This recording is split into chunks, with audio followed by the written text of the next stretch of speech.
آج انشاءاللہ ذکر الہی کے بارے میں گفتگو کریں گے کہ اولیاء اللہ اور صوفیہ کرام جو تھے ان کے اقوال کی روشنی میں انشاءاللہ العزیز کہ امام کشیری رحمۃ اللہ تعالیٰ علیہ کا قول ہے کہ ذکر کی خصوصیت یہ ہے کہ اس کا کوئی معین وقت نہیں ہے، یعنی کہ کوئی مقرر وقت نہیں ہے۔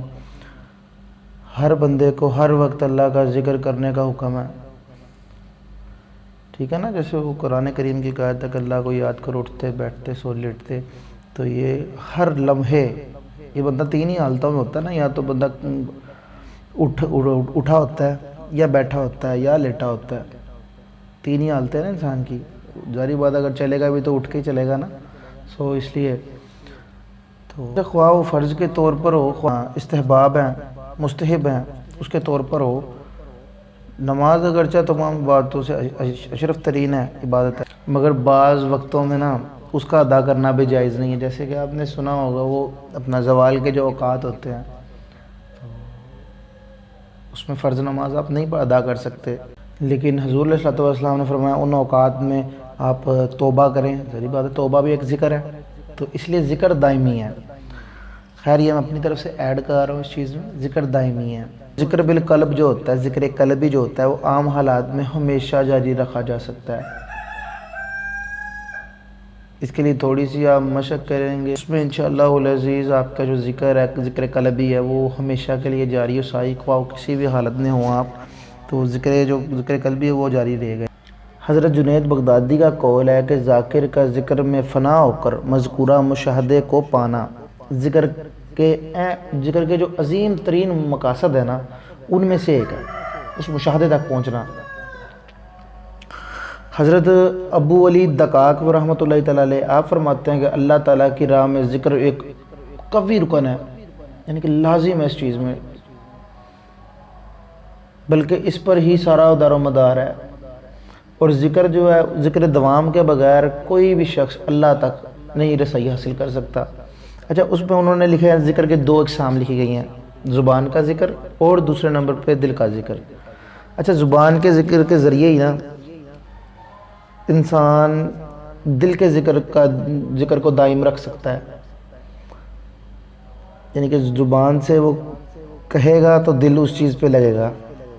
اچھا مگر جو نا تاثیر جو ہے وہ دل کے ذکر کی ہے، لہٰذا جو بندہ زبان اور دل دونوں سے ذکر کرتا ہے وہ سلوک کی حالت میں اپنے وصف میں کامل ہے۔ اچھا آگے ابو علی دقاق رحمۃ اللہ تعالیٰ علیہ فرماتے ہیں کہ ذکر ولایت کا پروانہ ہے، لہٰذا جسے ذکر کرنے کی توفیق مل جائے اس کو پروانہ مل گیا، اور جس سے ذکر چھن گیا وہ معزول ہو گیا، وہ ولایت کے ٹریک سے ہٹ گیا۔ اچھا اس طرح ہی حضرت محمد احمد المجسدی رحمۃ اللہ تعالیٰ علیہ فرماتے ہیں کہ ابو عثمان سے کسی نے سوال کیا کہ ہم اللہ کا ذکر کرتے ہیں مگر اپنے دل میں حلاوت نہیں پاتے۔ اچھا آگے سے آپ نے جواب فرمایا کہ اللہ تعالیٰ کی تعریف کرو اور شکر کرو، اس نے تمہارے عضو کو اپنی عبادت سے مزین کر رکھا ہے۔ سبحان اللہ۔ اچھا ایک ٹائم ایسا بھی آتا ہے کہ اس میں کوئی حلاوت کوئی مزہ نہیں آ رہا ہوتا، لیکن انسان کو یہ سمجھتا ہے کہ اگر وہ توبہ اس کے مشاہدات نہ کھلے ہوں تو وہ سمجھتا ہے کہ میرے کوئی منزل رک گئی ہے، توبہ معاذ اللہ، کہ مجھے کوئی اس میں مزہ کیوں نہیں آ رہا۔ آگے حضرت حسن بصری رحمۃ اللہ تعالیٰ علیہ، خواجہ حسن بصری آپ کی ذات بابرکات سلطان الفقر میں سے ہے، تو آپ فرماتے ہیں اللہ تعالیٰ کو سب سے زیادہ جو شخص پسند ہے نا وہ شخص پسند ہے اللہ کریم کو جو کثرت سے اللہ کا ذکر کرے اور اس کا دل تقوی کے وصف سے پر ہو، مکمل کامل و مکمل ہو۔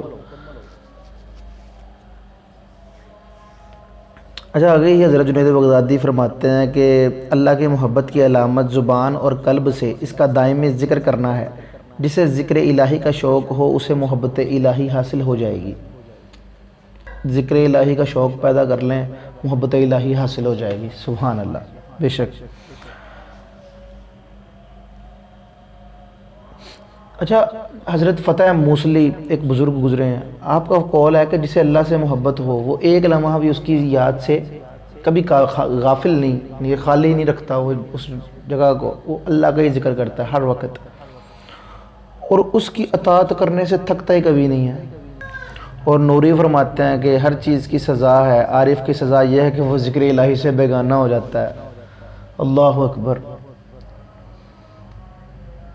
جناب اس چیز کے بارے میں تھوڑا سا سوچیں، اگر ہمیں اللہ کریم نے ایک اپنے مشن کے ساتھ، ایک طریقت کے ساتھ جوڑا ہے، ایک مرشد کامل کے ساتھ ہمیں جوڑا ہے، تو انہوں نے ہمیں کیا سمجھایا ہے؟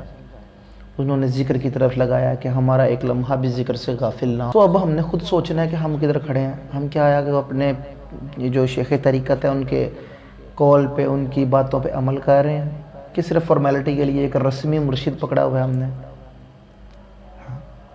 تو اسی سے آگے بتاتا ہوں، حضرت فضیل بن عیاض رحمۃ اللہ تعالیٰ علیہ بہت ہی کامل بزرگوں میں سے آپ کا شمار ہوتا ہے، کہ آپ نے فرمایا کہ جب تم اپنے مجلسوں میں بیٹھو تو پہلے اللہ تعالیٰ کا ذکر کرو، کیونکہ ذکر الہی مخلوق کے ذکر کی بیماری کا علاج ہے۔ اسی طرح ہی آگے حضرت ابراہیم بن ادم کی مجلس میں جو بیٹھتا آپ اس سے شرط کر لیتے کہ وہ اللہ تعالیٰ کے ذکر سے غافل نہیں رہے گا، کہ میرے پاس آنا ہے، بیٹھو، بسم اللہ، کوئی بات نہیں، لیکن اللہ کے ذکر سے غافل نہیں ہونا۔ کہ آپ نے فرمایا کہ میرے پاس بیٹھنے والا اگر وہ اللہ سے غافل ہوگا تو میرے پاس بیٹھنے کا اس کو کوئی فائدہ نہیں۔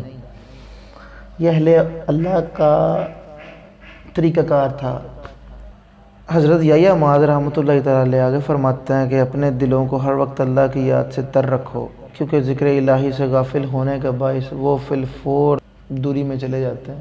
اللہ سے دور ہوگا تو جناب ہر چیز سے دور ہوگا، ظاہری بات اپنی ذات سے جو دور ہوگا، جو روح اپنے جسم سے دور ہو گئی تو جناب معاملات ختم ہیں۔ تو آگے جناب پیران پیر غوث اعظم دستگیر رحمۃ اللہ تعالیٰ علیہ کے کال پہ اس گفتگو کا اینڈ کریں گے۔ میرا خیال ہے کہ ذکر الہی کے جتنی فوائد اور فضائل آپ کو بتا دیے انف ہوگا اپنے آپ کو ذکر پہ لگانے کے لیے۔ تو جناب سیدنا عبد القادر جیلانی رحمۃ اللہ تعالیٰ علیہ آپ فرماتے ہیں کہ ذکر الہی کا سب سے اعلیٰ اور بلند مقام یہ ہے کہ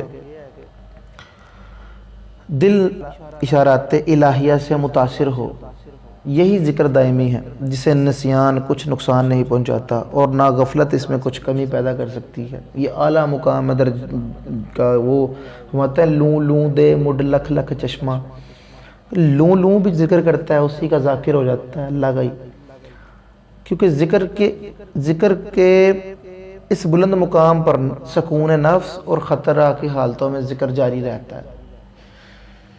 کہ نام فقیر تنادا باہو جڑا دل وچ یار ٹکاوے ہو، تو جس کا ذکر قلب سے جاری ہو گیا، سر خفی اخفا، مقام نفس سے مقام قلب تک پہنچ گیا، روح سے، یہ سارے معاملات انشاءاللہ آپ کا لولو ذکر کرے گا، اور وہ جو حالت ہے وہ میرا نہیں خیال کہ کبھی پھر وہ زائل ہوتی ہے۔